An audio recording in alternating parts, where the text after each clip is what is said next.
untuk melanjutkan sesi kedua, Prof.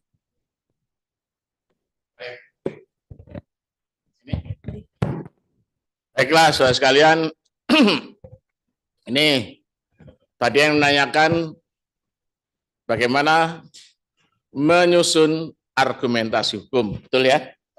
Nah, ini saya katakan, suatu konklusi bukan fakta yang terdapat pada premis minor dengan aturan umum yang terdapat pada premis mayor dan beri petunjuk bagaimana aturan umum yang ada dalam premis mayor pada fakta. Inilah dengan memahami premis mayor yang berupa aturan hukum. Ya, saya katakan aturan hukum, bukan aturan undang-undang loh ya. Tahu bedanya hukum dan undang-undang? Kalau bahasa Inggris nggak bisa dibedakan. Karena baik hukum maupun undang-undang namanya law. Law. Tetapi kalau bahasa Belanda, undang-undang wet. Hukum itu recht. Karena itu di Belanda namanya rechten faculteit, bukan wet faculteit, rechten faculteit, fakultas hukum. Bahasa Belanda, bahasa Perancis, loi itu undang-undang. Loi tulisannya loi, L-O-I, droit tulisannya ya, droit. Droit itu hukum. Karena itu di Perancis faculté de droit, faculté de droit, fakultas hukum. Bahasa Jerman, Recht, huruf besar ya, das Recht, Recht huruf besar. Jerman itu bahasa kata benda selalu huruf besar. Kenapa? Karena Jerman itu materialistis. Kalau benda huruf besar. Nah, itu orang Inggris sombong. I selalu huruf besar, betul ya? Orang Jawa kalau dipangku mati.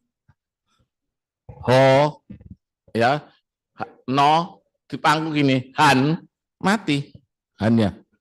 Jadi filosofinya itu ada. Filosofinya itu ada. Tiap aksara itu, sudah saya nggak ngajar bahasa saudara ya. Yang saya inginkan kalau Belanda, ke Jerman, Recht itu hukum. Kalau undang-undang Gesetz, Latin, lex itu undang-undang, jus itu hukum. Nah, kenapa saya katakan aturan hukum bukan aturan undang? Nah, kalau di Malaysia pakai bahasa Inggris law, sehingga di sana fakulti undang-undang. Karena nggak ada fakulti hukum, fakulti undang-undang. Ya, buku saya ini penilaian hukum loh. Penilaian hukum, tulisan saya, buku, saya hadiahkan pada orang Malaysia, dekan di Malaysia, di UGM. Waduh, terima kasih Profesor Peter. Ini adalah penyelidikan undang-undang. Walah, penilaian hukum jadi penilaian undang-undang. Ya, sudahlah, itu bahasanya dia. Tapi mereka bisa baca. Ini menyusun apa argumentasi mulai dari premis mayornya. Ya, premis mayornya yaitu aturan hukumnya. Apakah aturan hukum itu hukum tertulis, undang-undang, hukum positif, ataukah hukum tidak tertulis? Lalu faktanya dicocokkan antara apakah fakta ini cocok, koheren dengan aturannya, ada konklusi. Jadi contoh konkret tadi, bahwa barang siapa mengambil barang milik orang lain dengan maksud untuk miliknya sendiri selama melawan hukum, dipidana karena pencurian selama-lamanya 5 tahun penjara. Lalu kata si X mengambil HP seorang penjual rokok, katakan namanya Rudolf. Rudolf mengambil HP penjual rokok ketika penjual rokok itu lagi pergi. Pertanyaannya, apakah perbuatan yang dilakukan Rudolf ini adalah pencurian? Nah, pres mayornya 362, pres minornya Rudolf mencuri itu. Kalau memang coherence antara fakta ya dengan premis mayornya aturan, nah konklusinya betul pencurian, nah, gitu. Ini menyusun argumentasi hukum.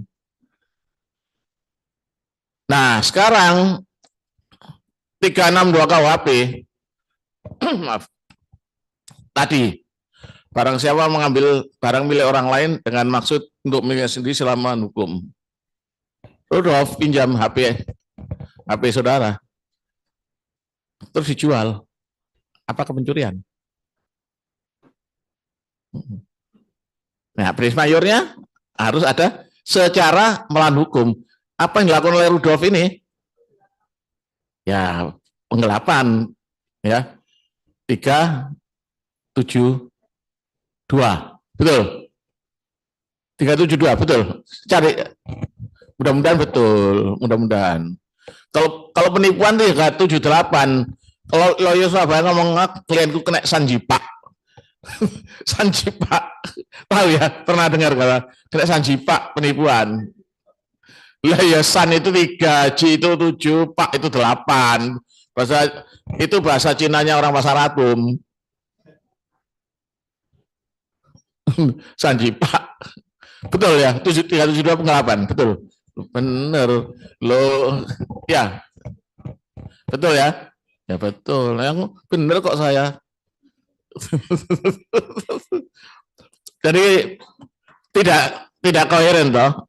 Nah itu menyusun argumentasi hukum. Baik, loh kok ora iso loh. Nah di sini contoh, pasal 1 angka 8 Undang-Undang Modal. Undang-Undang berapa ini? Ayo. 25 tahun 2007. Ayo. Saya ingat kok. Karena pekerjaan saya sehari-hari dulu. Corporate lawyer kan itu. Investor mau masuk ya. Modal asing adalah modal yang dimiliki oleh negara asing, ya. Modal yang dimiliki oleh negara asing, perseorangan warga negara asing, badan usaha asing, badan hukum asing, dan atau badan hukum Indonesia yang sebagian atau seluruh modalnya dimiliki oleh pihak asing. Nah, sekarang ada saham PT Molen de Valk. Molen de Valk dimiliki oleh Johan de Quelju dan Rudolf van Henningsen. Keduanya adalah warga negara Indonesia. Jadi premis mayornya adalah pasal 1 angka 8. Itu ketentuan. Hanya pengertian modal asing itu. Premis minornya saham PT Molen de Valk. Molen de Valk itu benar-benar ada namanya di dekat tempat saya waktu saya di Belanda di Leiden itu dekat Molen yang Molen de Valk. Dimiliki oleh Johan de Quelju. Ini seolah-olah orang Belanda kan namanya Johan de Quelju. Dan Rudolf van Henningsen seolah-olah Belanda. Tapi keduanya itu warga negara Indonesia. Pertanyaannya, apakah PT Molen de Valk adalah modal asing? Bukan. Karena tidak ada unsur asing sama sekali, betul ya? Bisa difahami sampai sekarang, sampai ini bisa difahami ya ini. Jadi menyusun argumentasi hukum dari premis mayor dulu, baru faktanya apa, nah konklusinya apa. Premis mayornya pasal 1 angka 8 Undang-Undang Modal. Premis minornya adalah saham PT Molen de Valk dimiliki oleh Johan de Quelju dan Rudolf van Henningsen. Konklusinya adalah PT Molen de Valk bukan modal asing. Bisa dipahami ya ini? Ya. Jelas ya di sini ya. Ya, ini menyusun argumentasi hukum. Caranya begitu.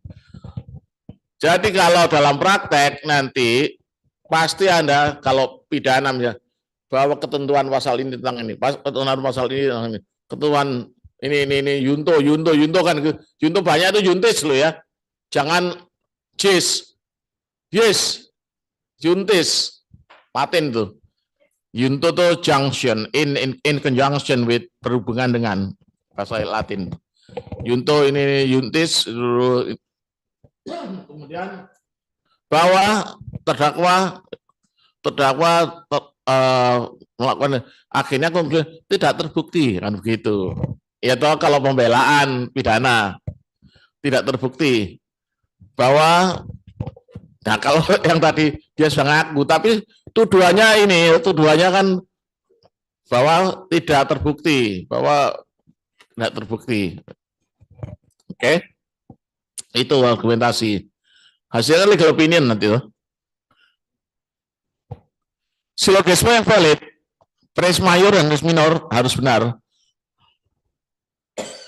Waduh, kesadatan saudara. Modas kesadatan min. Diminumi.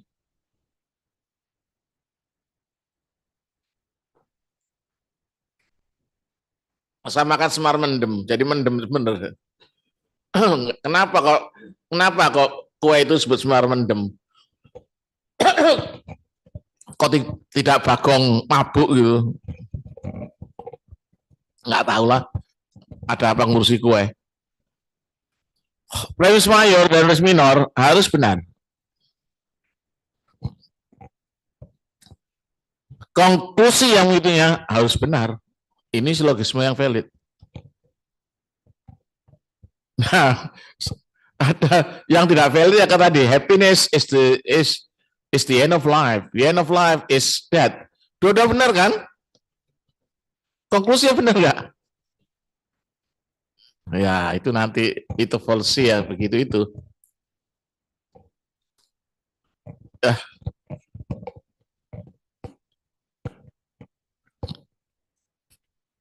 Nah ini yang tidak valid nih. Semua kucing adalah mamalia, betul nggak? Kucing mamalia. Apa sih mamalia itu? Binatang menyusui. Manusia? Mamalia, ya toh. Mamalia manusia itu. Satu-satunya jenis yang tidak bertelur adalah manusia. Ya kan? Vertebrata kan apa aja vertebrata itu? Ayo. Ingat-ingat vertebrata. Yang pertama, kodok. Suike itu ya, suike Chris. Pisces apa? Pisces. Ikan. Pisces itu ikan. Karena itu kalau sudah Pisces ikan amfibi. Betul ya? Pisces ikan apa namanya? Amfibi mulai yang vertebrata loh. Ikan kan ada tulang belakangnya, rinya itu. Pisces amfibi, reptil ya. Aves, mamalia. Itu vertebrata. Jangan lupa loh. Semua kucing adalah mamalia, betul. Kucing mamalia. Apa ada telur kucing?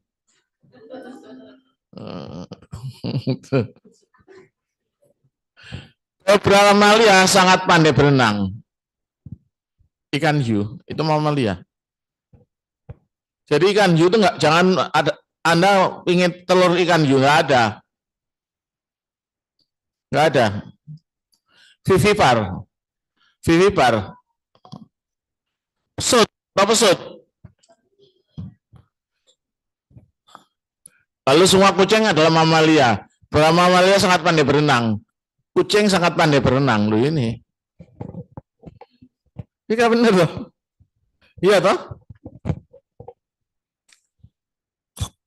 Apakah ini debat kusir? Bukan. Ini sengaja memang. Ada kesengajaan di dalam berargumen. Inilah yang kita sebut sebagai fallacy. Dan fallacy ini diperlukan di dalam argumentasi hukum. Ya, fallacy ini diperlukan untuk mengecoh pihak lawan dan mengecoh hakim. Siapa tahu hakimnya terpancing.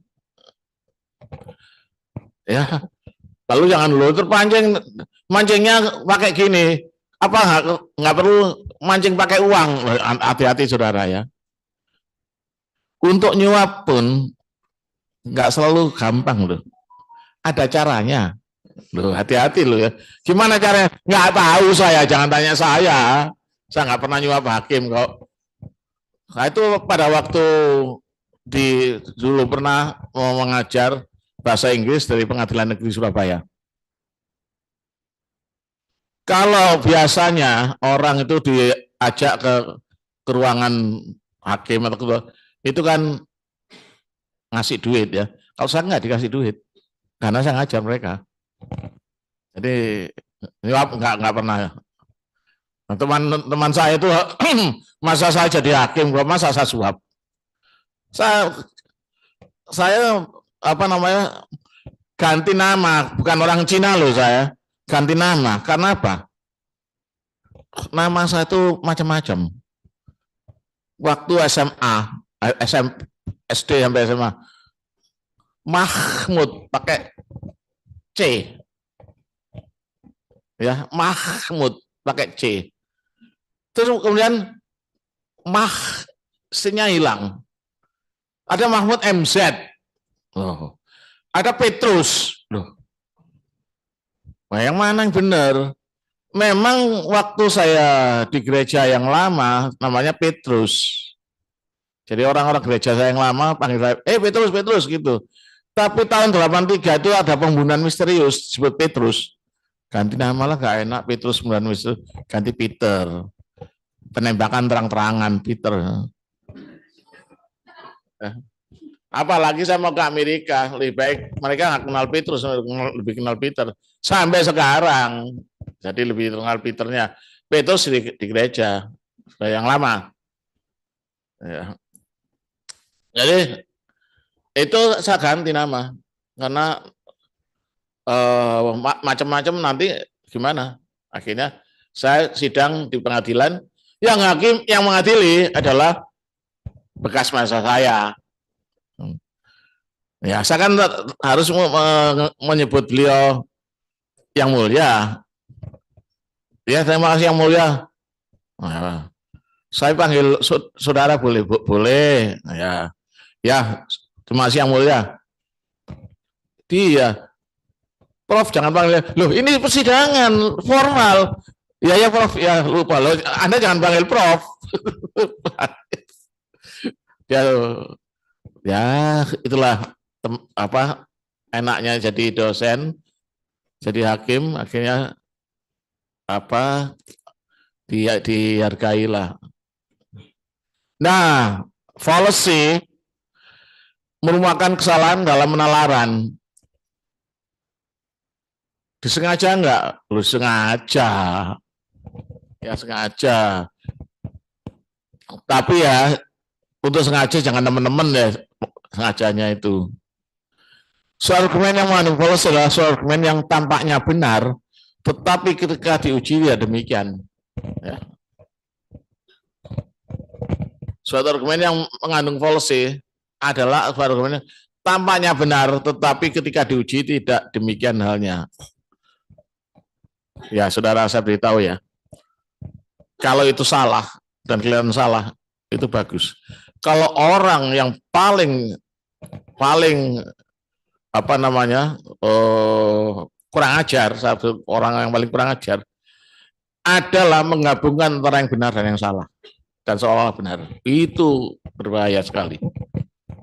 Menggabungkan antara kebenaran dan kesalahan dalam satu ungkapan dan seolah-olah itu benar, ya itu bahaya sekali.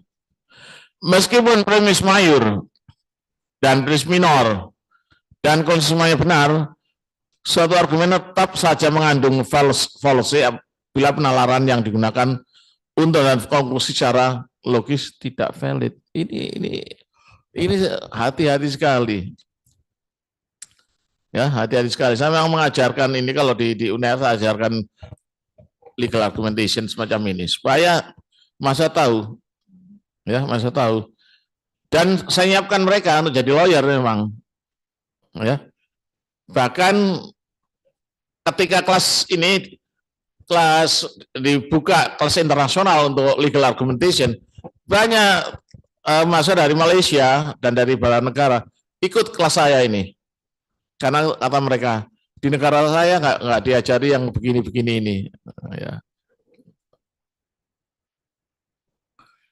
Misalkan aja, ini terjadi sungguh-sungguh saudara ya, terjadi ketika gempa Jogja.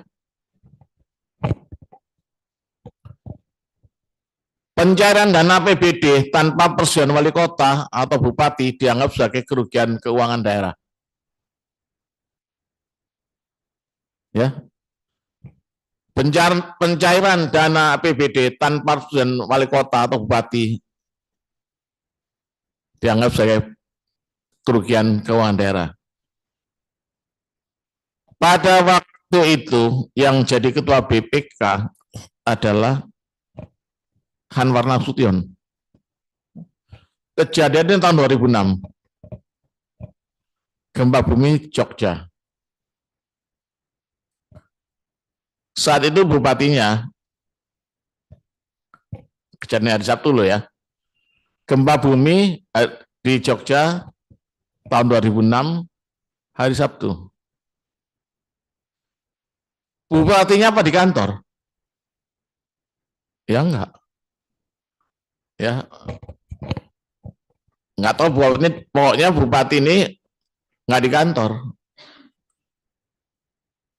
Lalu apa berani bagian atau apa biro apa yang untuk pencairan dana ini nggak berani. Tuh. Apapun kata Anwar Nasution, apapun alasannya, kalau tanpa persetujuan bupati atau wali kota, itu adalah korupsi. Nah sekarang bagian bagian bencana alam ini nggak berani mencairkan dana karena saat itu belum ada scan, belum ada 2006, belum ada WA, belum ada segalanya, saudara. Ya, bupatinya lagi di luar negeri, nonton bola. Karena suka Liverpool orangnya, sama dengan saya. Jadi apa salah bupati ini? Apa salah pakai bank itu? Gak menjalankan. Tapi korbannya sudah banyak jatuh. Jadi benar, ya benar, tapi nggak mau dilakukan. Jadi penyerahan dana APBD wali kota atau bupati untuk membantu korban bencana alam adalah tindak pidana korupsi. Benar nggak?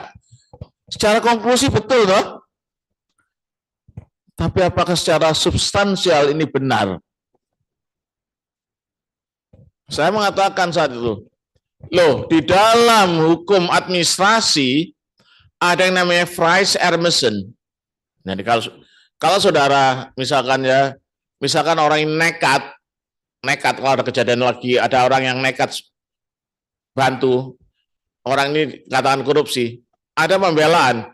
Dalam hukum administrasi adanya Fries-Ermesen atau discretionary power, keluasan bertindak.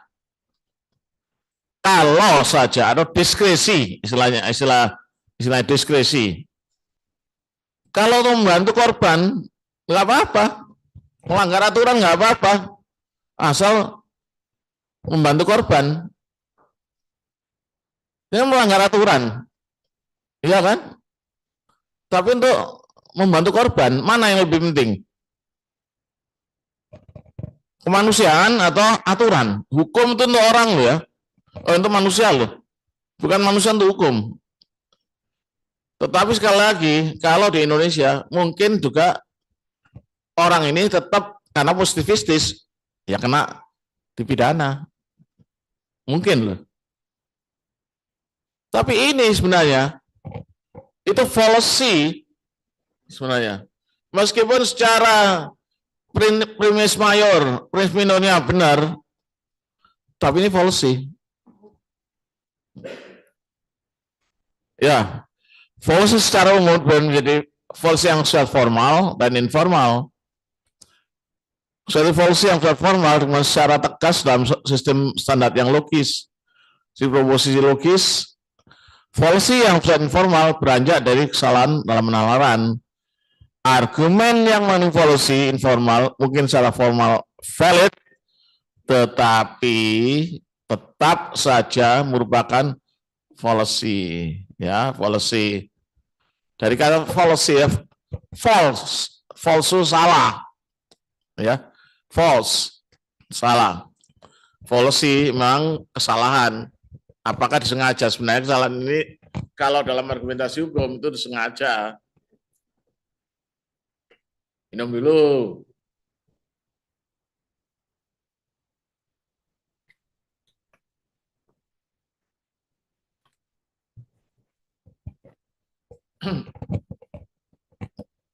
Minum air putih adalah sehat. Susu itu putih ya? Putih gitu. Ya minum air putih, kasih susu. Ini air putih. Karena jangan ngomong white water kalau di bahasa Inggrisnya. Please give me white water. Dikasih milk, saudara. This is white water. No, no, no. Plain water. Jadi air biasa. White water. Teman saya minta white water. Bingung. Ini di pesawat. White water please. What? No, no, no. Milk. White water. Milk. Ngawur. Oh, mas. Plain water, plain water. Oh, plain water. Wah, you see white water. Air putih diterjemahkan white water. Waduh. Tidak semua bisa terjemahkan begitu, saudara ya. Dalam hukum juga demikian. Nah, ini kalau Anda nanti jadi lawyer, maka misalkan aja diminta, nggak mungkin sudah sidang di Singapura ya. Tetapi lawyer Singapura minta advice Anda, gimana? Misalnya penggelapan, ayo, penggelapan apa bahasa Inggrisnya? Gelap itu apa? Dark. Penggelapan, darkness, gelap gulita, darkness. Ya, embezzlement. Nah, pencurian, larceny, itu harus tahu, saudara. Nah, dari mana? Ya, kamus hukum, Black's Law Dictionary. Oke. Nah, ini tadi yang saya katakan. Forward policy ini, end of life. The end of life is death. So, happiness is death. Pasti nggak benar toh. Padahal semuanya benar. Nah, konklusinya ada yang salah di situ. Tahu Anda. End of life dan end dalam death ini beda. Happiness is the end of life. Itu happiness is the end of life, itu happiness adalah tujuan hidup, ya dah. Tapi akhir satu kehidupan adalah kematian, enggak nyambung. Kalau bahasa Indonesia nggak bisa ini.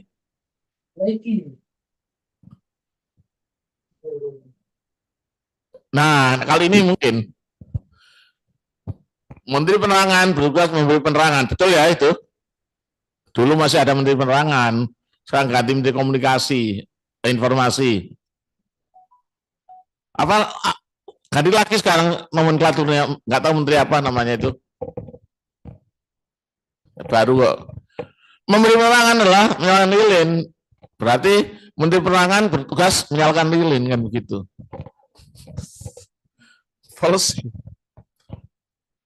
Policy lah. Jadi Menteri Penerangan bertugas memberi penerangan, betul nggak? Waktu itu Harmoko, Menteri Penerangannya Harmoko, memberi penerangan dalam menyalakan lilin, benar nggak? Benar. Nah, Menteri Penerangan juga menyalakan lilin, benar nggak? Ya, nah itu loh. Mungkin kalau Menteri Penerangannya lagi ulang tahun menyalakan lilin, ya betul memang. Ini policy formal, ya policy formal. Lu ngarang gini nih nggak gampang saudara ya, ngarang gini. Nah ini association policy. Hitler adalah aktor intelektual Holocaust. Holocaust apa? Pembasmian orang Yahudi pada zaman Hitler. Wah ini Hitler itu ceritanya adalah seorang artis, ingin melamar jadi artis di suatu organisasi Yahudi, ditolak, dendam dia. Yang ketika dia berkuasa, orang Yahudi dianggap pengkhianat semua. Waduh, ngeri saudara. Kalau saudara ke Israel, saudara lihat museum itu, benar-benar nggak berani masuk, udah tidak sampai hati. Gimana orang Yahudi dibantai kayak gitu? Hitler itu. Dan saudara tahu, Hitler seorang yang sangat santun, sopan santun orangnya. Vegetarian lagi. Biasanya orang vegetarian itu kan nggak sampai hati toh lihat. Tapi nyatanya Hitler itu seorang vegetarian, sangat santun, dan juga dia seorang yang penuh romantisme dengan kekasihnya nama Eva Braun, nggak pernah menyakiti. Tapi siapa tahu Hitler seperti itu. Ya. Jadi jangan terutama para wanita jangan terkecoh pada tampang seorang yang wah itu hebat itu. Lebih baik yang biasa saja, tapi meskipun mungkin agak kasar, tapi dia hatinya baik, ya. Hitler seorang vegetarian. Nah, saat itu tidak suka vegetarian karena Hitler vegetarian. Ya ini kan nggak benar. Policy yang tidak betul. Gara-gara itu maka ini. Nah, sekarang pertanyaan saya dalam hukum. Kira-kira betul nggak? Korupsi adalah merugikan keuangan negara. Ya, merugikan keuangan negara, betul ya, korupsi. Seseorang menerima suap dari suatu perusahaan. Apakah seseorang ini seorang pejabat menerima suap dari suatu perusahaan. Apakah pejabat ini melakukan korupsi? Ya. Bupati, nah katanya korupsi pengertiannya misalnya korupsi secara umum kan korupsi merugikan keuangan negara, betul ya? Merugikan keuangan negara. Bupati menerima suap dari seorang pengusaha. Apakah bupati merugikan keuangan negara? Merugikan keuangan negara enggak? Enggak, tapi dalam undang-undang bupati ini dianggap melakukan korupsi. Nah, ini kebalikan dari policy. Ini mengerikan, saudara. Kenapa? Karena ketentuan mengenai penyuapan di KUHP diinkorporasikan ke Undang-Undang Nomor 31 Tahun 99. Sehingga penyuapan dianggap sebagai korupsi. Nah, sekarang apa yang dirugikan? Jadi bupati ini saya bukan membela koruptor, saudara ya, bukan membela penyuap, tetapi yang benar saja lah. Mengapa kok sampai undang apa ketentuan korupsi diintegrasi, penyuapan diintegrasikan ke korupsi. Ya karena supaya KPK bisa bertindak. Tapi kalau penyuapan kan delik biasa, polisi kan. Nah polisi, nah kenapa ada KPK? Padahal sebenarnya sudah ada kejaksaan, ada polisi. Karena ketidakpercayaan terhadap polisi. Polisi dianggap tan lingji, setan maling dari siji. Begitu juga jaksa. Lalu KPK diadakan. Nah pertanyaannya, di KPK ada jaksa enggak? Ada enggak? Ada polisi enggak? Ada. Ada pengacara enggak? Di sini ada maling juga di situ. Di situ ada maling juga kan? Berarti karena distrust. Negara ini kalau diatur dari segi distrust, ya begini ini. Tapi ini ada sekarang. Saya orang yang paling tidak setuju adanya KPK.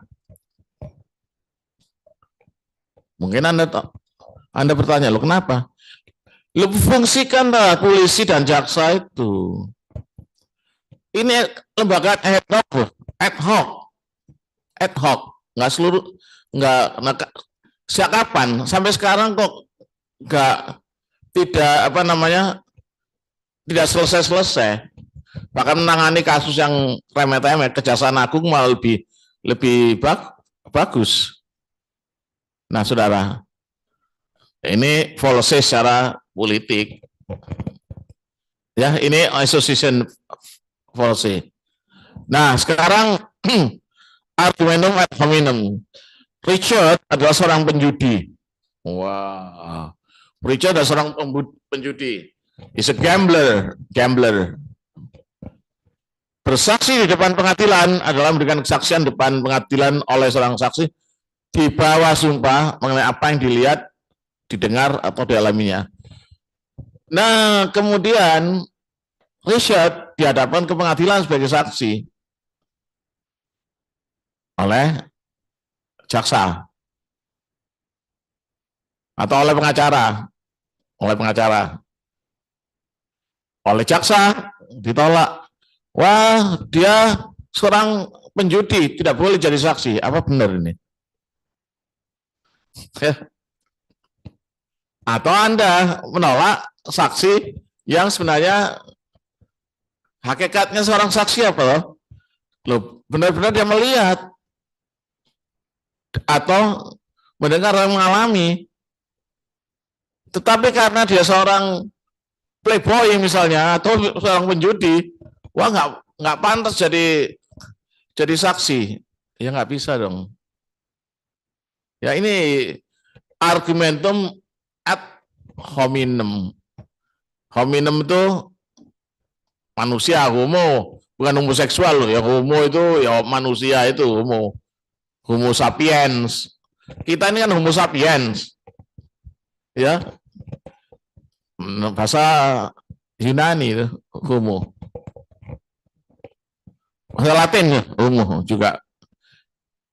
Homo. Bisa difaham ya, ini fallacy. Argumentum ad hominem.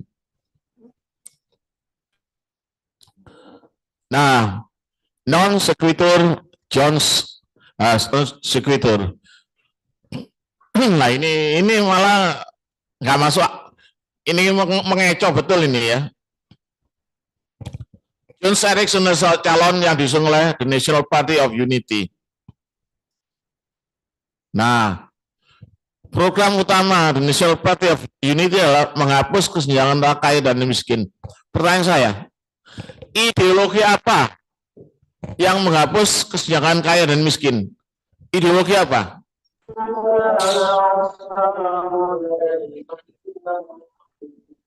Anu Asan loh. Bukan. Kalau Hasan ya harus berhenti sejenak, saudara.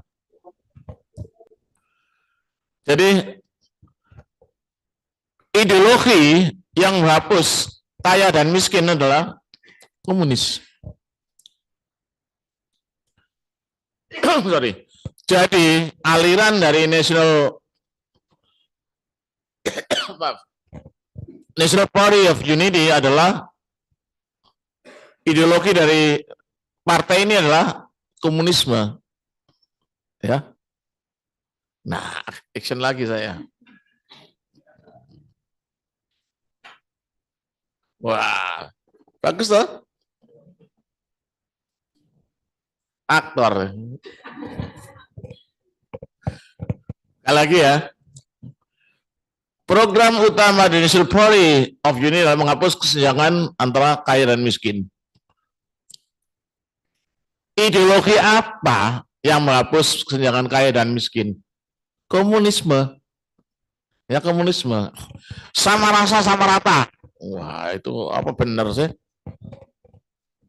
Masa sama rata seorang dosen sama rasa sama rata dengan cleaning service misalnya? Ya sama-sama manusianya, tapi pendapatannya beda tuh. Nggak bisa samakan. Jadi ideologi dari the National Party of Unity ini adalah komunisme, ya. Tetapi coba di sini, apabila kamu tidak pilih Jones Election, kamu tidak komunis. Ini kan berentangan ini, non sequitur, tidak sesuai. Mestinya apabila kamu pilih Jones Erickson, kamu adalah komunis. Tapi dibalik, itu pinternya orang komunis dulu, saudara. Di PKI dulu, di Indonesia ini. PKI, Partai Komunis Indonesia loh. Dulu di desa-desa, PKI itu karena banyak orang desa buta huruf, itu Partai Kiai Indonesia. Jadi banyak kiai yang jadi PKI. Banyak. Jadi korban. Lu kalau niki sanes, kalau niki samain PKI. Enggak, PKI. Nah, anggap. Tapi kiai. Waduh, mengerikan. Akhirnya ya apa namanya?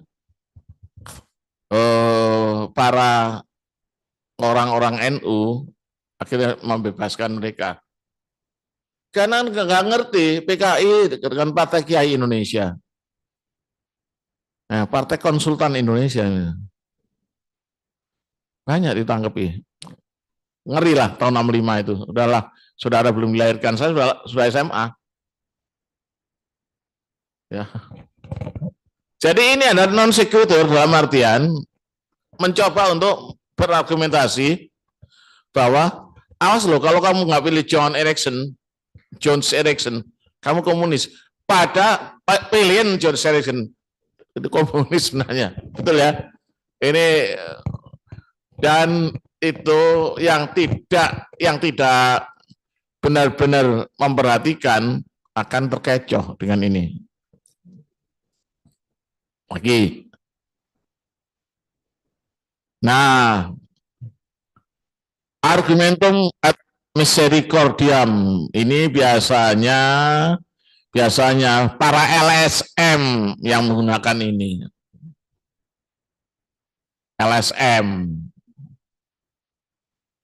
Pada argumentum ad misericordiam atau untuk meras belas kasihan hakim, pengunjung diminta untuk menerima suatu argumen bukan karena argumen itu kuat, melainkan mengajukan argumen menggunakan bahasa yang penuh belas kasihan dengan merujuk kepada keadaan terdakwa yang memang patut dikasihani. Ini pertanyaan ini masalah hukum atau bukan ini? Biasanya LSM, karena LSM kebanyakan bukan sarjana hukum. Ada juga yang sarjana hukum ya, tapi kebanyakan bukan sarjana hukum LSM. Nah, saudara kan lawyer, profesional. Mereka kadang-kadang mereka cemburu dengan profesi Anda. Itu teman-teman banyak yang cemburu, terutama teman FISIP itu cemburu sekali dengan kita. Karena ya terus saja kalau kita berperkara, kan duitnya banyak. Gitu. Mereka sekolahnya sama kok duitnya kurang ya terus mereka. Nah ini Ini kejadian nyata ini. Pernah dengar nggak nih kisah ini? Asyani alias Bu Muaris. Usianya 63 tahun. Jauh lebih muda dari saya. Tahun 2015 itu saya usia berapa? 2015 usia saya 66 tahun. Sekarang April nanti Anda bisa terka. 2015 saya 66 tahun, 66 tahun. April nanti 76. Ya, mau 76, kurang 2 bulan lagi. Bersyukurlah saya masih bisa ngajar saudara. Ya, Prof. Insani lebih tua dari saya. Ya, saya masih bisa ngajar saudara. Ibu ini, ya, histeris pada sidang PN Situbondo 9 Maret 2015. Ini kisah nyata, coba saudara Google nanti mungkin ada juga. Ia histeris menangis dan tersungkur di depan hakim, mohon majelis hakim memberikan keadilan kepadanya. Kenapa? Asyani dituduh mencuri 7 batang kayu milik PT Perhutani, Persero. Persero. Ya. Menurut pasal 12 Junto, pasal 18 Undang-Undang Nomor 18 tahun 2013, ia dapat dipidana penjara selama-lamanya 5 tahun, sama dengan 362 KUHP ya. Ketika saya mengajar di Undip, saat itu masih mengajar di Undip saya, S2, beberapa mahasiswa mengatakan, loh, Prof, itu sebaiknya kan dilepaskan saja, nggak usah disidang. Kebetulan yang ikut pada hakim waktu itu. Saya ngomong, saudara, yang mulia, Prof jangan ngomong yang mulia. Ya saudara, siapa namanya hakim itu? Menurut Anda gimana? Ya disidang, Prof, karena ini pencurian. Perkara putusannya nanti bebaskan ya terserah. Ya toh? Tapi mahasiswa di Undip kebetulan ya dia ikut LSM, dia bebaskan, teriak-teriak masa, bebaskan Asyani, bebaskan Asyani. Dan wanita ini menangis. Argumennya, saya ini sudah tua, ini argumentum ad misericordiam. Ya. Saya ini sudah tua, apa benar argumentasi begitu itu? Itu kan fallacy. Ya, fallacy. Ya, Pusat Pengadilan. Pada 2 April 2015, PN Situbondo Asyani bersama mencurian 7 batang kayu milik PT Perhutani. Pengadilan menjatuhkan pidana penjara 1 tahun dengan masa percobaan 15 bulan. Dipidana. Tetapi masa percobaan loh ya. Jadi tidak perlu menjalani pidananya dia. Ya, dipidana. Tapi tidak perlu menjalani pidananya. Nah, kalau dia dalam waktu 15 bulan melakukan perbuatan pidana lagi, baru harus diakumulasikan. Nah, ini percobaan loh. Bukan pelepasan bersyarat. Pelepasan bersyarat lain lagi. Di samping itu denda 15 juta subsidi 1 kurungan yang tidak perlu dijalani. Jadi bebas. Dalam artian tidak perlu. Tapi itu argumen yang dikemukakan oleh wanita ini adalah memeras belas kasihan dari hakim. Bukan argumentasi hukum. Ya, itu fallacy. Oke? Jadi kalau saudara menjadi lawyer dari ibu ini tidak perlu melakukan itu, tapi mengatakan bahwa kami mohon seadil-adilnya dan dipertimbangkan tentang keadaan ibu ini. Kan ada pertimbangan ya, toh, yang meringankan, yang perlu. Nah, ini juga argumen non populum, suatu argumen yang dibangun untuk mendapatkan simpati rakyat. Waduh, ini yang benar-benar apa namanya tidak secara hukumnya. Nah, masih ingat nggak kasus ini? Susno Duaji, teman saya ini Chandra Hamzah. Bibit saya kenal tapi nggak terlalu kenal. Nah, ini kenal. Saya beritahu saudara, sampai sekarang statusnya masih tersangka. Sampai sekarang, kalau Profesor Fasih itu sudah di SP3 kan, tapi ini nggak di SP3 kan. Kenapa? Nanti kita tunjukkan. Chandra Hamzah dan Bibit Samad Waluyo, Bibit Samad Rianto. Kalau Bibit Waluyo mantan Gubernur Jawa Tengah, saudara ya. Ini Bibit Samad Rianto yang merupakan para wakil ketua KPK ditahan Jaksa Agung, ditahan. Mereka didakwa melakukan tindak pidana korupsi. Berkas sudah dinyatakan lengkap dan siap untuk dilimpahkan ke pengadilan. P21. Masih ingat ya apa itu P21? Siap disidangkan kan? Kalau P19 belum toh? P21. Sudah siap dilimpahkan ke pengadilan. Apa yang terjadi? Karena masalah berargumen bahwa Chandra Hamzah dan Bibit Samad Rianto merupakan korban rencana buruk kekuasaan yang dominan lewat Facebook. Waktu itu belum ada WhatsApp. Facebook ada, Instagram mungkin sudah ada Instagram ya, hampir sama kok. Twitter kala itu. Ini Facebook. Mereka mendesak Jaksa Agung membebaskan Bibit Samad Rianto dan Chandra Hamzah. Nah, karena desakan masalah beran 1 juta Facebookers Chandra Hamzah dan Bibit Samad Rianto dibebaskan dari tahanan. Ini benar enggak ini? Sudah P21. Sudah dilimpahkan siap dilimpahkan ke pengadilan. Dibebaskan karena Facebook. Nah, ngeri kan? Jaksa Agung takut. Siapa Jaksa Agungnya waktu itu? Ini zaman SBY kok, belum ganti Jokowi. Belum ganti Pak Mulyono. Jokowi. Belum, masih SBY waktu itu. Siapa?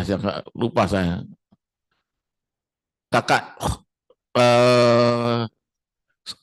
orang lulusan Undip kalau nggak salah, Jaksa Agungnya. Desakan masyarakat dan benar nggak ini, saudara sebagai sudah jadi lawyer, calon lawyer, benar nggak? Benar Facebook dibebaskan, bukan SPIK, sehingga sampai sekarang Chandra Hamzah dan Pak Bibit ini tetap saja tersangka yang tidak kunjung diadili. Bebas ya bebas, tapi statusnya tersangka. Iya. Tidak di SP3. Jadi dibebaskan karena Facebook. Dan tidak dilimpahkan ke pengadilan perkaranya. Lalu gimana itu? Ada ternyata ya. Ini negeri ini. Konoha itu ya gini ini.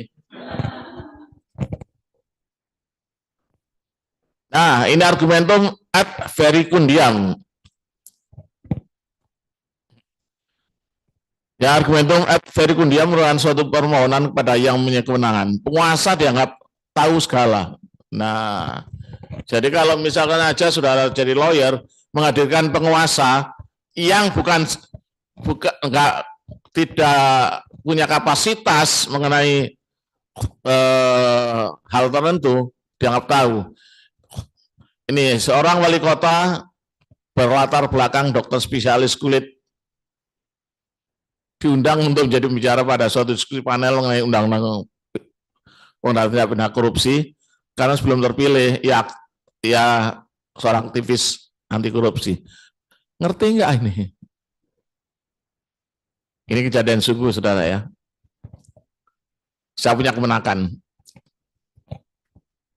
Sebenarnya menantu lah ini. Suaminya meninggal.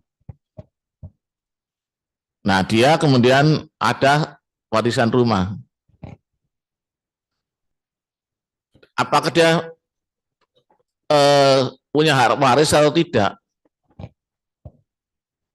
Kalau menurut saya, dia tanya saya, gimana? Menurut saya, kamu nggak dapat hak waris. Karena kamu ini pada waktu itu rumah kamu nggak punya anak.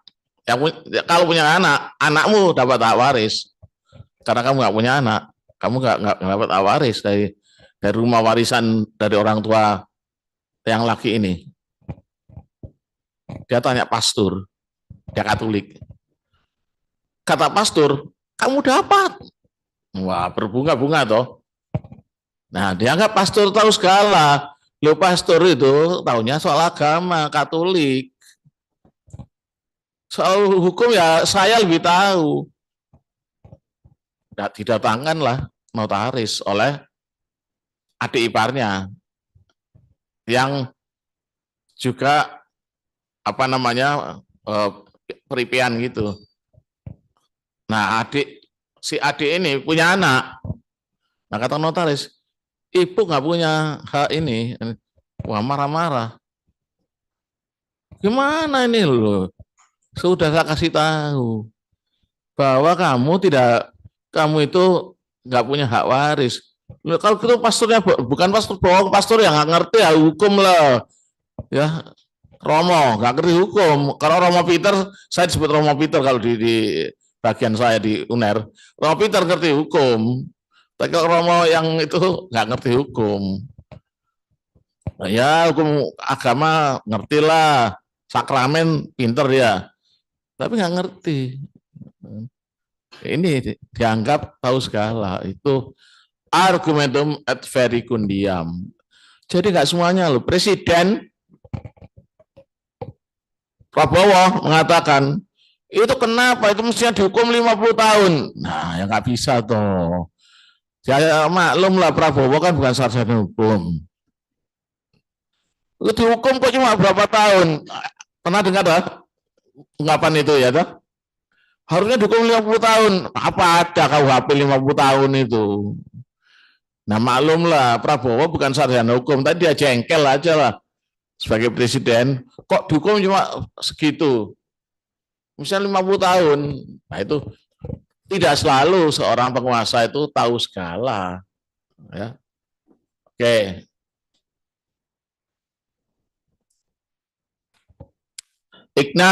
Ignorance ya. Allen Key merupakan polisi untuk mengambil konklusi yang tidak relevan. Ada unsur yang diabaikan sehingga mengabaikan kebenaran hakiki. Nih contohnya apa ini? Saudara, kasus saja lah. Kasihan dia nih, karena itu lalu Antasari selalu menyanyi. Apakah salah dan apakah dosaku hingga ku begini? Itu nggak tahu dia. Komisi Judisial menyatakan bahwa terdapat indikasi menyangkut profesional yang melawan hakim yang mengadili Antasari dengan mengabaikan bukti. Ini ngeri, saudara ya. Di tuntutannya mati loh, Siro Sinaga yang mengadili, yang jaksanya, sekarang dia meringkuk dia sekarang. Salahnya apa loh Antasari itu? Nah, saudara sebagai lawyer nantinya, keterangan ahli yang menggunakan peluru dan revolver diabaikan. Bahwa pelurunya nggak sesuai dengan revolvernya, berarti kan bukan itu yang dipakai untuk membunuh. Ya kan, pelurunya itu tidak sesuai dengan revolver.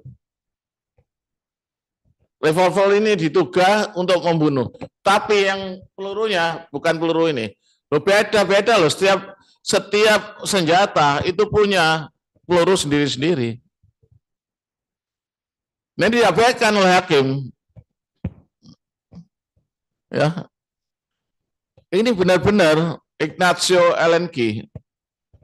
Pernyataan bahwa ahli IT bahwa SMS yang diduga dikirim oleh Antasari tidak ada itu. Dulu SMS, belum ada WA. Kalau saudara SMS saya, Peter, kamu saya bunuh, misalnya ya. Meskipun Anda hapus, atau WA Anda hapus, masih ada di cookies-nya, namanya cookies. Saya ini ngajar electronic commerce juga di Ubaya. Jadi saya mengajar electronic commerce. Jadi saya ngerti, ya. Saya pernah ikut e-commerce kursus singkat di Austria itu, di Austria di di Ositrau, di Austria, di Ositrau. Bahwa kalau Anda kanyam saya, Peter, aku bunuh, itu akan dapat dilacak meskipun Anda hapus. Jejak digitalnya tetap ada.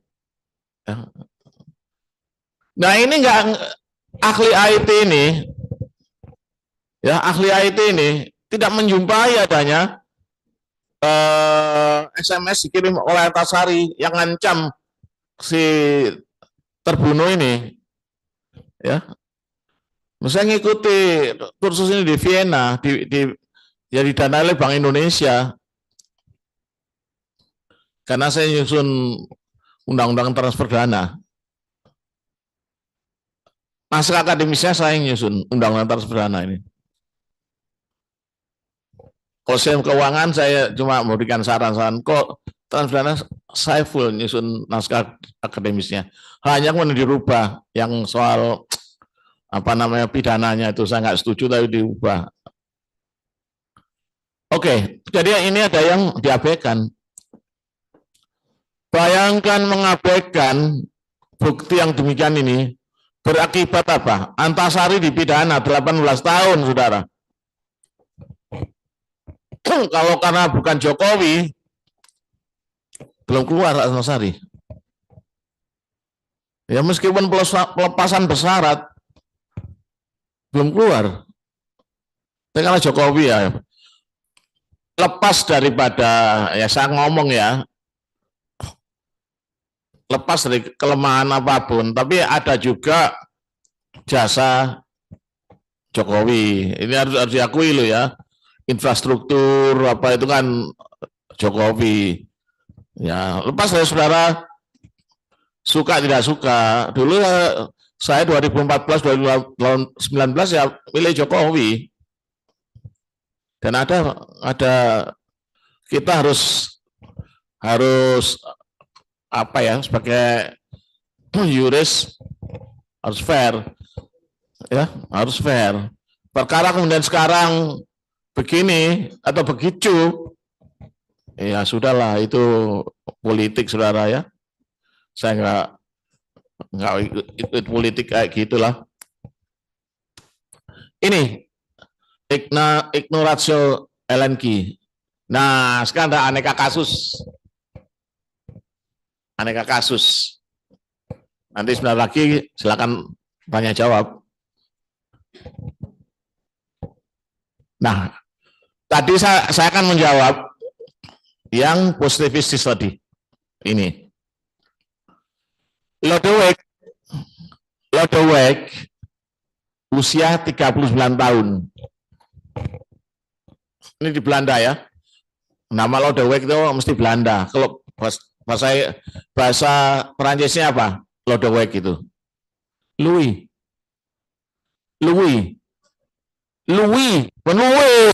Sekarang ini Louis saya, nanti sebentar lagi makan. Jangan khawatir. Biasanya itu kalau sudah lapar tuh, saya nyanyi lagu Putri Solo. Putri Solo melakune koyo macan luwe. Ya, oke.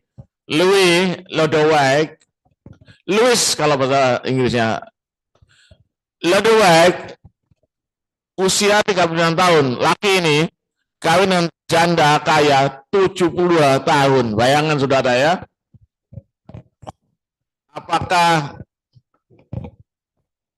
susunya tidak kadaluarsa, saudara ya? Lah, ini pertanyaan. Jangan-jangan dia mati susunya kadaluarsa, repot.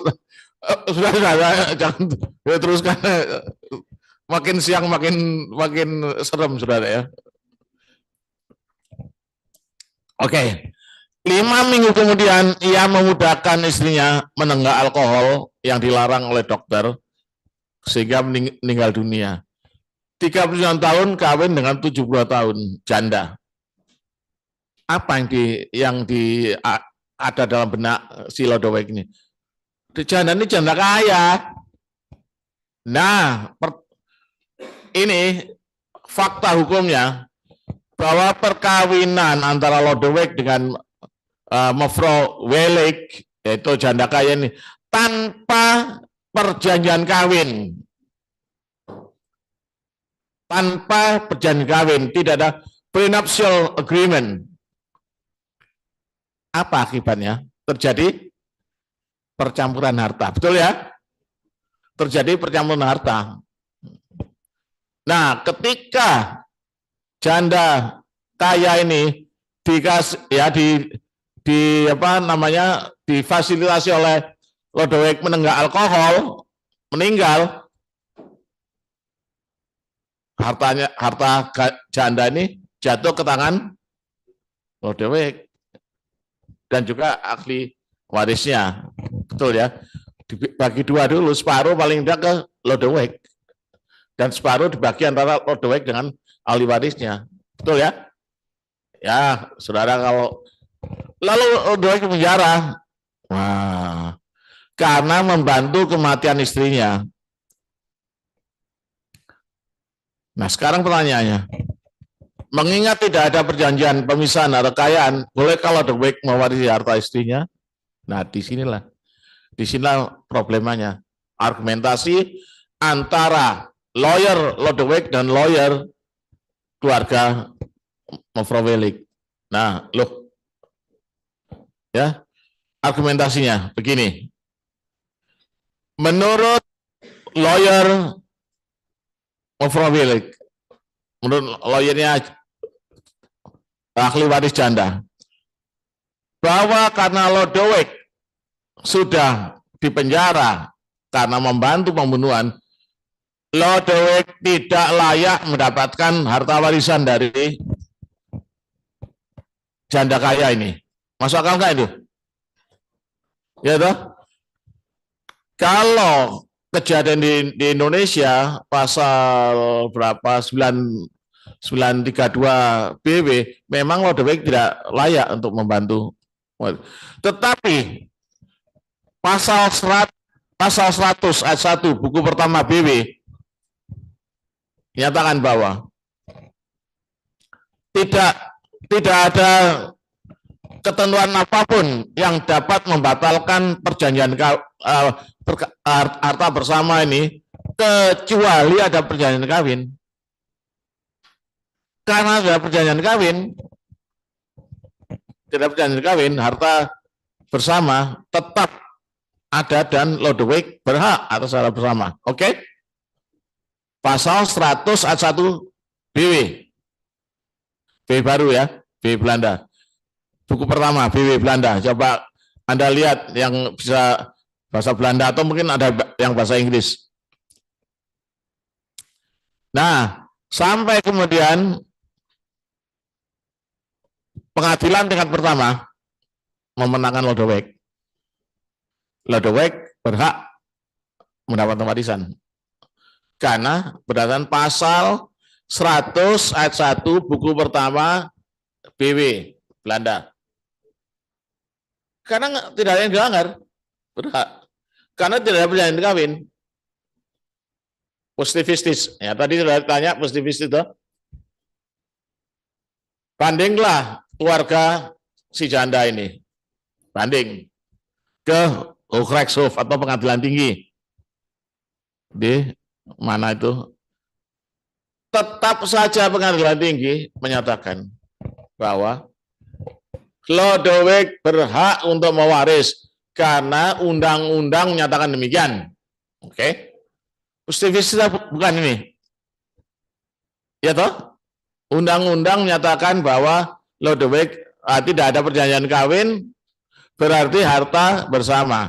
Harta bersama Lodewijk berhak untuk mewaris berdasarkan undang-undang. Baik. Kasasilah keluarga janda kaya ini. Lalu kasasi ke Hooggerat, ke Mahkamah Agung Belanda. Apa putusan Mahkamah Agung Belanda? Begini pertimbangannya. Nah, ini argumentasinya sudah. Kalau argumentasi dari pihak Lodewijk jelas berdasarkan aturan, ya toh, bahwa tidak ada perjanjian kawin harta bersama. Lodewijk dan janda tidak ada argumentasinya ya. Faktanya Lodewijk dan janda tidak ada perjanjian kawin.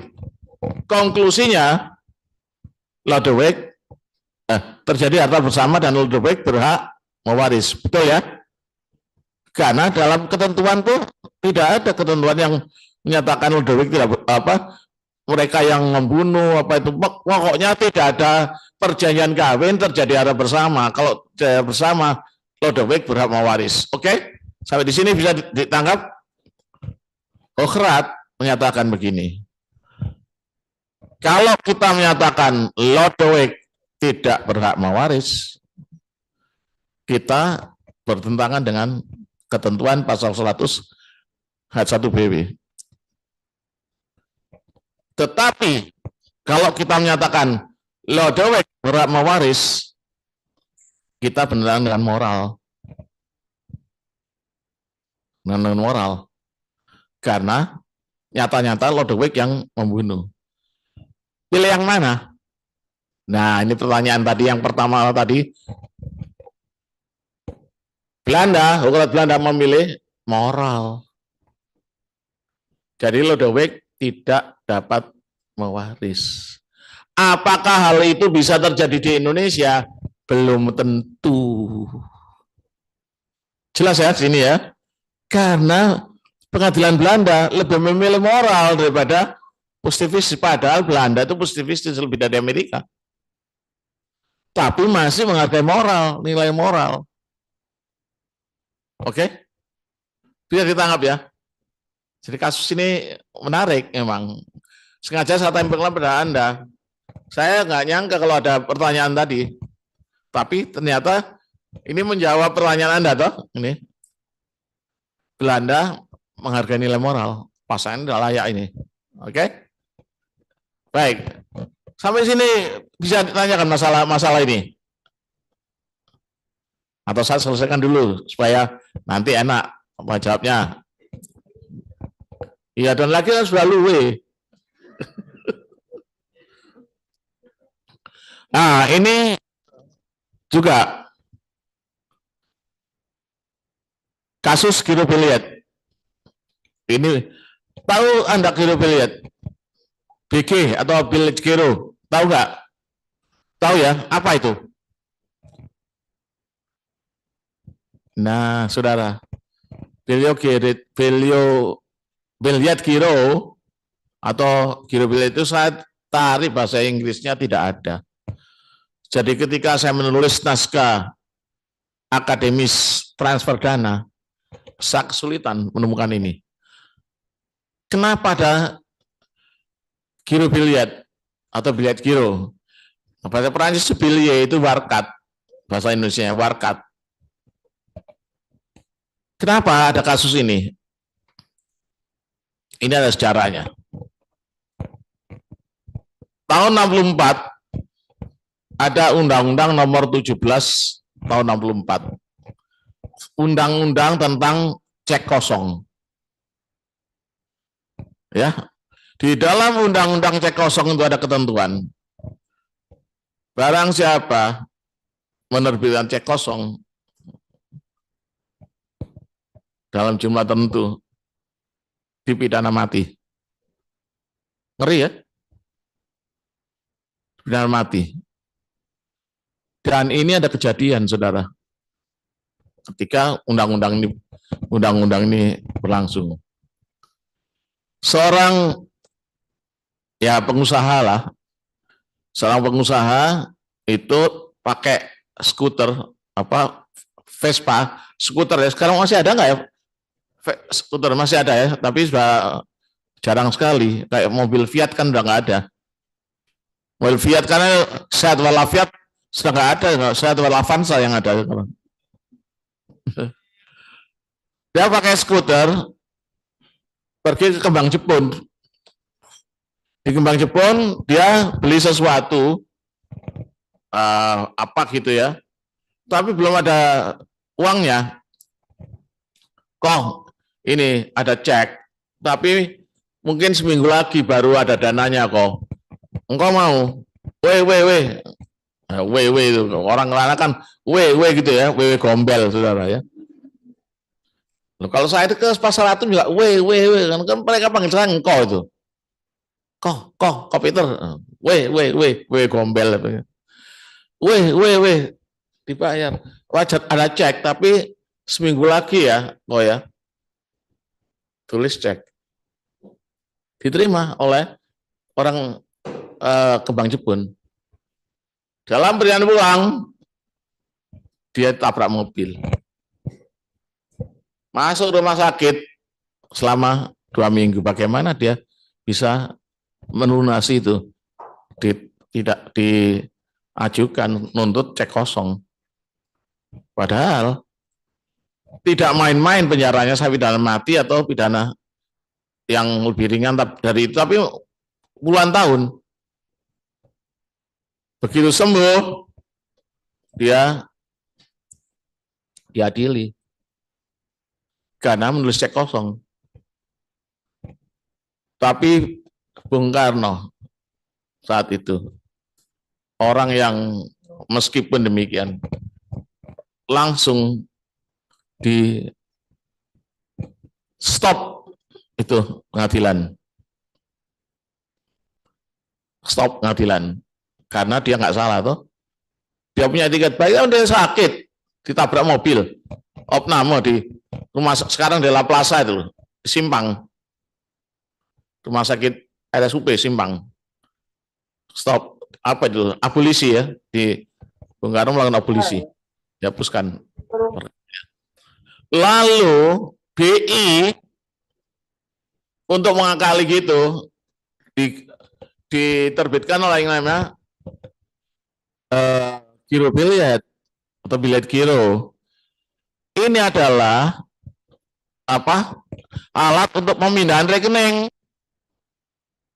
Jadi kalau Anda punya BG itu bukan langsung di cash dan tidak bisa dialihkan, tapi nanti si pemberi BG ini akan mengalihkan dananya ke rekening Anda. Nah, ini terjadi tahun 2003 di Bank ABC. Rekening PT X di Bank ABC, Anda tahu sendiri, balik BCA sebenarnya. Loh iya, tapi kan nggak enak, ya ABC kan kecap. Ditutup pada tanggal 12 Januari 2003 dengan alasan PT tersebut telah menarik BG kosong sebanyak 2 kali. Pengacara PTX berkeberatan dengan alasan bahwa pada tanggal 12 Januari PTX telah menyetor dana ke Bank ABC. Dilacak, betul. Jadi ketika putusan pengadilan, PTX dimenangkan. Karena begini ceritanya yang sebenarnya, Bank PT ini ditunggu mestinya jam 12 tuh batas dari penyetoran, ya, penyetoran. Tapi kemudian ditunggu sampai jam 14.40 kalau nggak salah. PTX ini nggak datang nyetor. Baru datang 14.50. Tutup toh. Ditutup sudah, berarti dia apa namanya tidak store pada saat itu. Karena itu dicek tanggal 12 Januari 2003 betul-betul PT ini memang nyetor oleh pengadilan, menang PT ini. Banding lawyernya Bank ABC ini ke pengadilan tinggi ini di Malang kejadiannya, di Malang. Banding. Nah, kemudian lawyernya bank ini, in-house lawyernya bank ini minta nasihat pada BI. Apa argumennya? Kemudian argumennya adalah apakah jadi ada perbedaan jam penyetoran. Ternyata memang jam 14.50 nyetor. Tapi masalahnya tanggal 12 Januari itu mulai jam 00.01 sampai 23.59 itu kan masih 12 Januari, betul ya? Sekarang tanggal berapa sekarang? 8 Februari sampai nanti 23.59 masih 8 Februari, betul ya? Baru jam 00 nanti itu ganti 9 Februari hari Minggu. Nah ini ada perbedaan jam penyetoran. Dicek jam 14.50 masih tanggal 12 Januari. Betul loh PT ini? Ya betul ya. Banding lawyernya nanya pada BI. Apakah aturan yang digunakan oleh BI itu zero hour rules atau bukan? Nah, kalau zero hour rules masih 12 Januari, bank ini salah. Tapi BI menyatakan kami nggak menerapkan zero hour rules. Kami menerapkan sesuai bank itu menggunakan apa. Nah, kalau menurut bank ABC ini batas akhir penyetoran adalah tanggal jam 12 siang. Berarti 14.50 terlambat, ya toh? Ini argumen yang perlu Anda ketahui nanti kalau Anda membela. Ya toh? Ini kasus perbankan. Menarik kan? Ya menarik, Saudara. Nah, ini kasus pengalihan BG. Ini tanya saya orangnya. Saya nggak bayar, Saudara. Tanya namanya orang instalatir biasa kok. Jadi Suwarno, katanya namanya Suwarno, mendapat pembayaran dengan BG dari PT Sejahtera. Karena ingin uang tunai, Suwarno mengalihkan BG tersebut kepada Ahmad. Nah, berapa hari kemudian Ahmad mengalihkannya pada Freddy. Sebelum BG jatuh tempo, Freddy minta banknya melakukan inkaso. Maka inkaso toh, pemindah bukuan toh, ke atas BG tersebut. Betapa terkejutnya Freddy ketika banknya memberitahukan bahwa PT Sejahtera menolak membayarkan karena pernah memberi BG sama Freddy. Tanya saya, loh Mas, kok banknya loh kamu gimana? Yo iya, ini bukan atas nama kamu kok. Apa argumennya? Apakah BG alat pembayaran? Atau dapatkah ketentuan cek untuk BG? Enggak. BG bukan alat pembayaran. BG adalah alat pemindah bukuan atau kredit. Cek alat pembayaran. Nggak bisa diterapkan. Menang banknya. Kalau nggak berani, ya kau nggak suano komplain. Wah, gimana ya? Ya, kembalikan pada kamu beli dari siapa? Ahmad. Ahmad, wah bisa hilang suara. Nah, saudara, ini menarik. Kasus-kasus ini terjadi di masyarakat loh. Yang saya mengatakan ini terjadi di masyarakat ini ya. Nah, ini peristiwa Cikini. Insinyur Soekarno mengambil rapor Guntur Soekarno Putra di SR, namanya SR di Cikini, Jakarta. Dalam peristiwa tersebut, beliau dilempar granat meleset sehingga beberapa ajudannya luka dan tewas. Yang namanya Saadon, sama waktu itu tahun berapa itu saya ketemu di Lombok. Salah seorang guru besar menyatakan bahwa pelaku tidak bermaksud membunuh seorang presiden, melainkan menyerang orang tua Guntur. Ini Bung Karno, padahal itu mengambil rapornya Guntur. Guntur anak pertama presiden.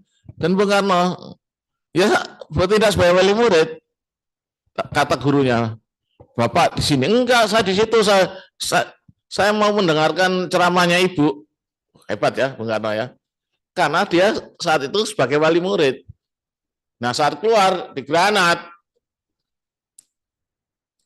lah Profesor Jairin, guru besar, bahwa pelaku tidak bermaksud membunuh seorang presiden, melainkan menyerang orang tua Guntur.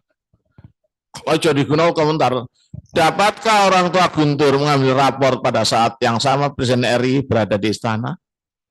Bagus ya argumentasi hukum yang demikian ya.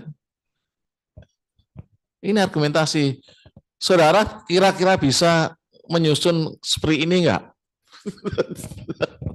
Nah, saya cuma memancing saudara untuk punya kreasi seperti ini.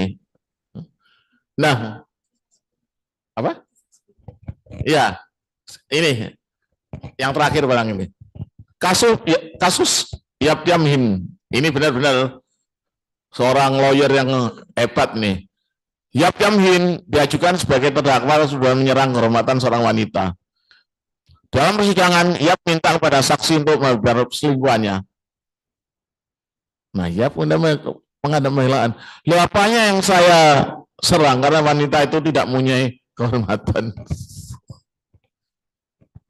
Ada pertanyaan, nanti berakhir nggak ada pertanyaan. Silakan Pak dia, silakan dulu. Yuk. Kasus-kasus ini seneng ya.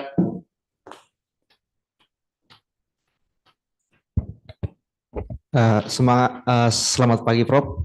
Ini saya ada sedikit contoh kasus sih Prof. Ya. Yang pertama kasusnya ini tentang One Prestasi Prof. Ya, silakan. Yang mana One Prestasi ini dibuat oleh Pemkot, salah satu Pemkot Prof.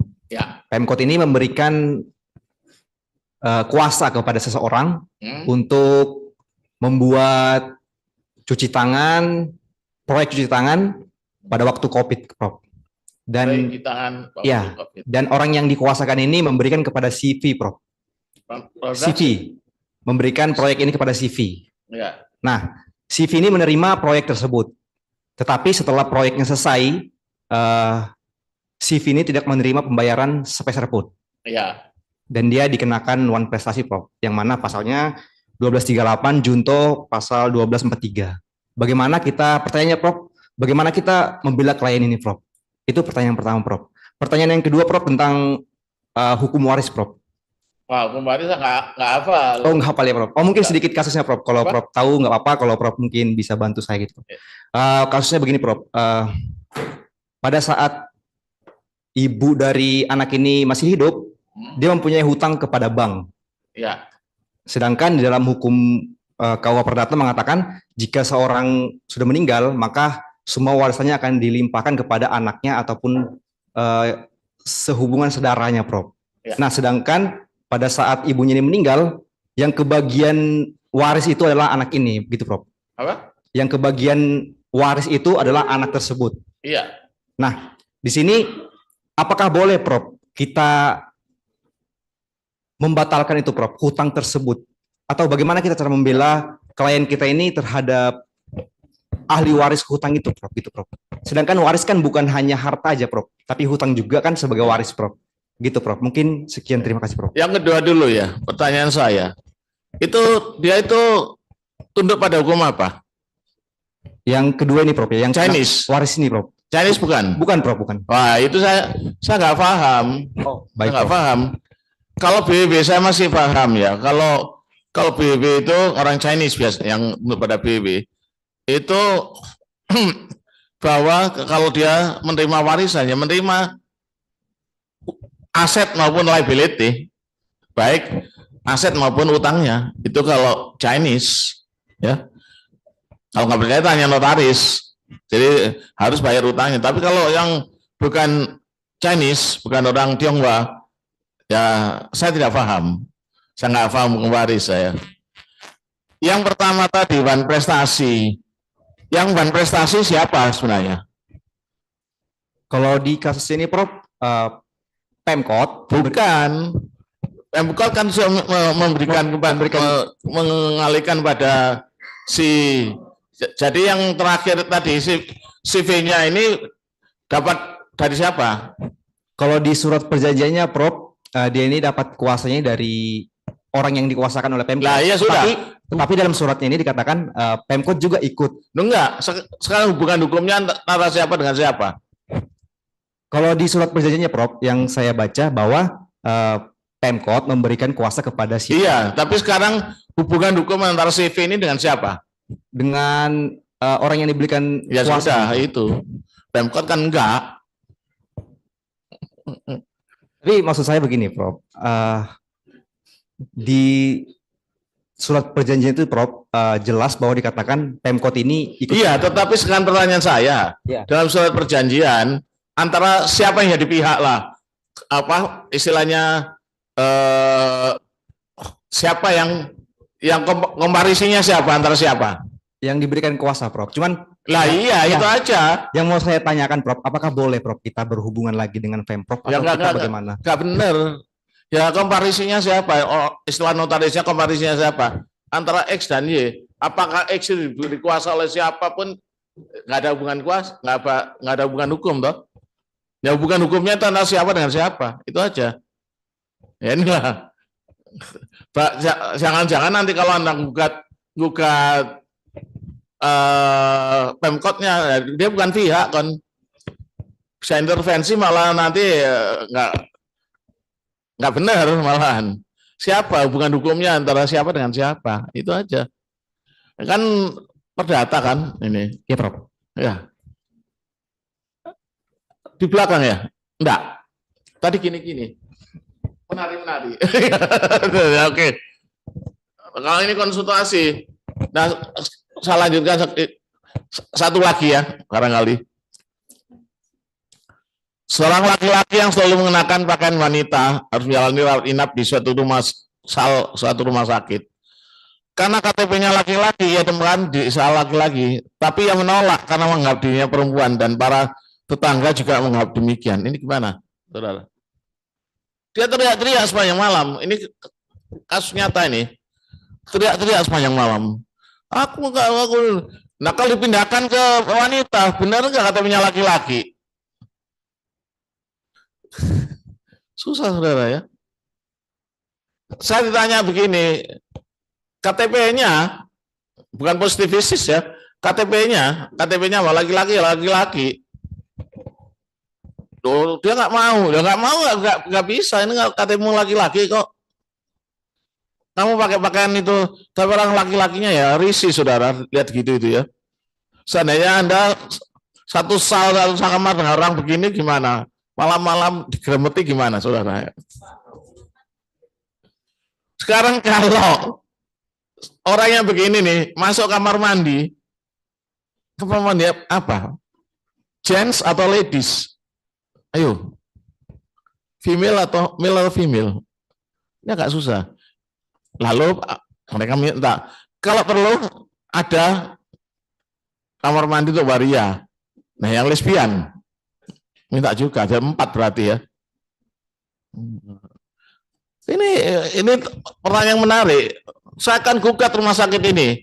Kebetulan dia itu mantan tetangga saya, sudah meninggal sekarang. Mantan tetangga saya cari saya. Ya apa aku diperlakukan kayak gini si Banci ini. Sampean saya gendeng. Ya kata sampean kan laki-laki. Iya tapi aku nggak seneng tempatkan gitu, aku sepanjang hari nggak bisa tidur katanya. Lo yang lain juga nggak bisa tidur, saudara. Apa yang lain bisa tidur waktu itu? Ya kan 3 hari dia tempatkan itu. Aku kat rumah sakit itu. Ya nggak gitu lah. Ya KTP-nya laki-laki, betul ya, saudara? Ini kalau ada yang komplain ke saudara, jadi lawyer, saya kok buka rumah sakit gimana? Ya. Nah, ini kasus nyata. Orangnya udah meninggal sekarang. Di atas saya panggil Cak. Ada Surabaya Cak ya. Ojo nyeluk aku Cak, nyeluk Ning ya. Enggak iso, sampean lanang kok nyeluk Ning. Ya, ya Cak. Nah, wah ini nggak cukup waktunya ya. Duh.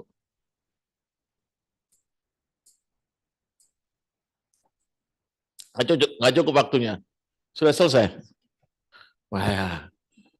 Sudah selesai, tapi ini di-sharekan kepada mereka toh? Ya, betul ya. Oke. Ya, Anda bisa kontak saya aja lah.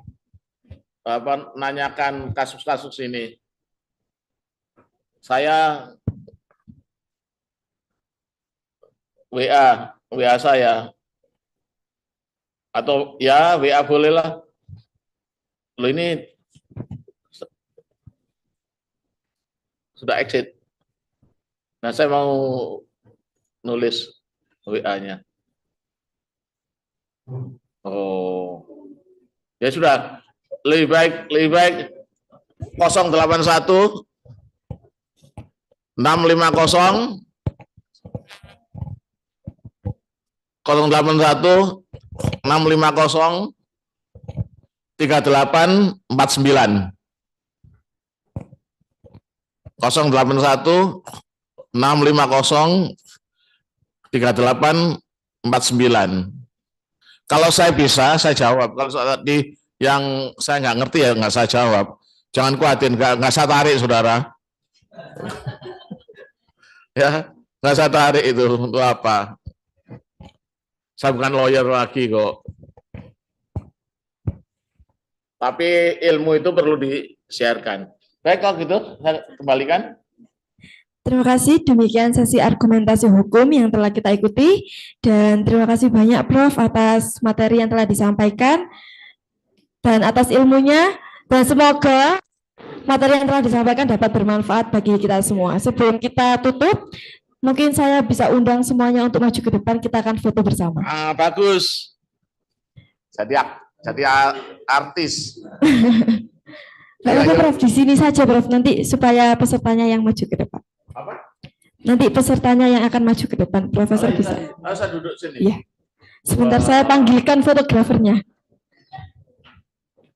Loh, saya pendek, masa bisa kelihatan? Ayo, berdiri boleh, Prof? Ya, berdiri.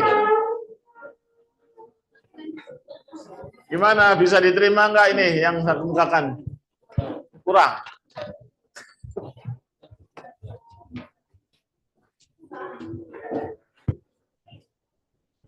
Loh, aku nggak bisa jawab ya kata jawab, nggak ngerti gimana, daripada ngarang. Harus jujur lah, saya mengada-ada saya. Di belakang ya, yuk diri. Tadi siapa yang ngomong luwe? Tidak apa-apa lah, guyon aja lah.